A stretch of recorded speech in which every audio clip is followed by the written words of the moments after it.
Dexter Original Sin is not about subtlety. Episode 7 finally confirms with indisputable, in your face evidence that Captain Spencer is the child kidnapper and murderer. And I need time to make it make sense. And I'll get into this in a little bit. But first, let me explain to you why episode 7 confirms with irrefutable evidence that Brian Moser is the NHI killer and that Officer Clark is his next victim.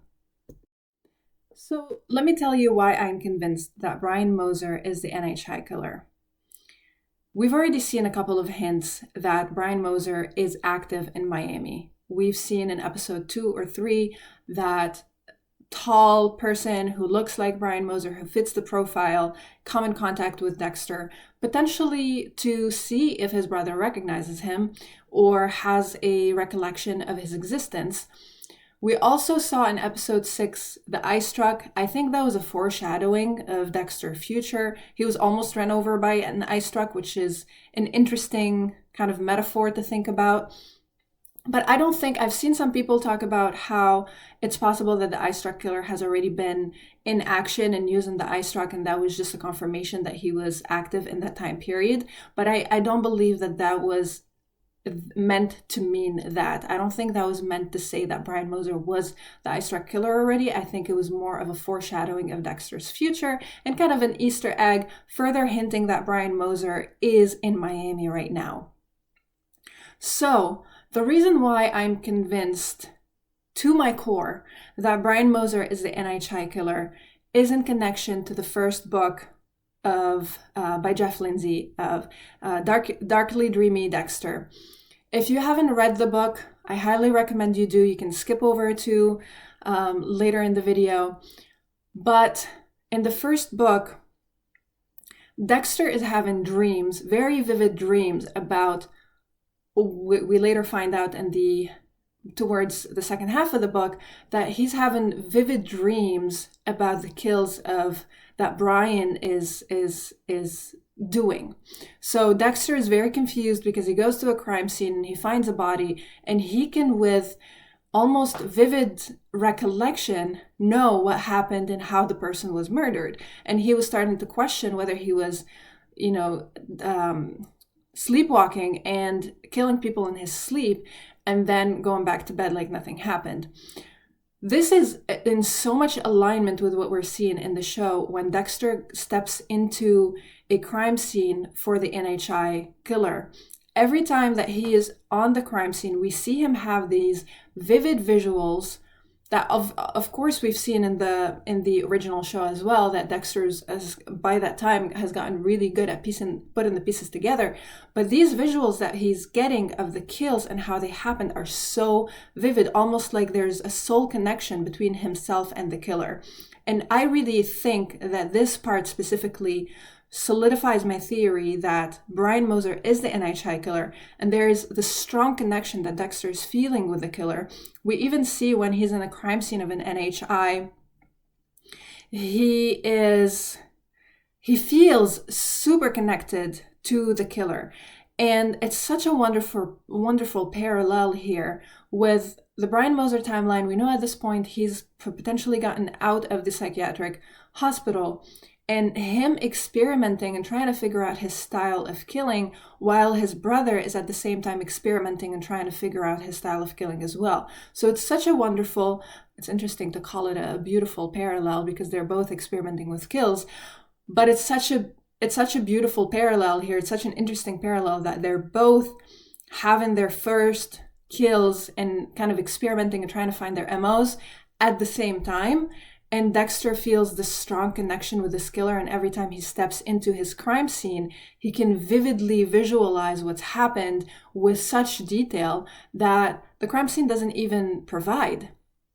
So, Brian Moser is the NHI killer, and Dexter is having this connected experience with him every time there is a kill. He's having vivid visuals of how the kill happened. He feels very connected to this person. He is on the same track, same path of self-exploration, kill exploration, and they're both experimenting, they're both trying to find their MOs at the same time. And I find this beautiful for a sick, twisted reason. And then, of course, we have seen so much evidence, overwhelming evidence, that Officer Clark is going to be the next NHI kill.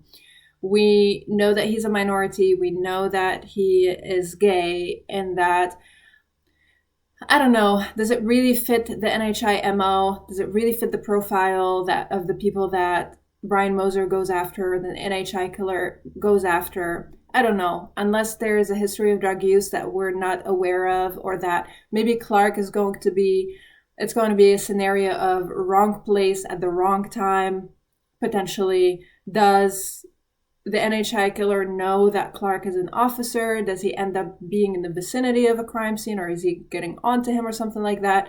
Anyway, the evidence is overwhelming that Clark is dead, he's gone, R.I.P. Clark.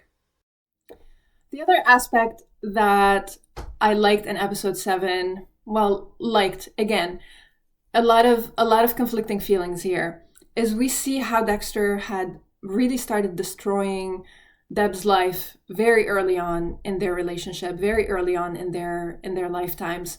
So we see how this ripple effect gets created with Dexter's actions not affecting him, and there's no significant consequences to him, but the significant consequences are experienced by Deb, which is really sad. It's really sad to think that her life has been kind of fallen apart and going into shambles from the moment that her brother started to experiment with his skills. So in this episode, we see almost like that first thread with Dexter's actions significantly impacting Deb's quality of life, with her losing her first best friend over Dexter's actions and because of Dexter's identity. And did Laguerta just call Harry Papi? I mean, I did hypothesize a couple of videos ago that Harry and Laguerta were going to bond, and this was going to help give us more of a backstory as to why Laguerta goes to war for Dexter and kind of gives Deb a tough time, but also to bring the best out of her, and they end up forming a wonderful friendship. So please make this be more like a daughter-father figure kind of bond. Please don't force a weird romance here on us. Please don't do that. Please, dear Lord, do not force that type of romance on us. I want to see them bond as a father figure or a mentor-mentee type of relationship, and period. Ends there. And that really gives us a backstory as to, well, Laguerta having a crush on Dexter later on, but why Laguerta would go to war for Dexter when there's overwhelming evidence of him being shady. Now to my rant about why I don't like this simplistic idea that Captain Spencer, is the child kidnapper and killer. I think their logic behind it kind of makes sense. I think what they're trying to communicate to us is that, Spencer's wife has been cheating on him for a long time. The kid isn't his son. He finds out the kid isn't his son. He got screwed over by the judge over the divorce ruling. And so he goes on a tangent, and he is kind of like this grieving, angry, aggressive, homicidal person. The reason why it doesn't sit well with me is, or what I'm really hoping to see for it to make sense for me, is I'm hoping that Captain Spencer didn't start killing by killing a child. I'm hoping that he has some precedence here, that he's always been shady, he's always been doing things behind the scenes, he's always killed people. I mean, to think that a person can just snap, a person without precedence, a person without a criminal history, who hasn't been getting away with it for a long time, gets unfairly treated, gets cheated on, gets a terrible judging ruling, a divorce ruling, loses half of his money, and all of a sudden goes on a tangent and starts by killing kids. For goodness sake, it doesn't make sense. I would hope that a person who doesn't have any precedence, who snaps Starts by maybe punching his wife. I mean, put on a ski mask and punch your wife in the freaking face and call it a day. Why kidnap and kill and torture 2 children if you haven't already been doing it for a long time? So I'm really, really hoping that that now we find out that there's a longer backstory to Captain Spencer and that he's been doing this a lot longer.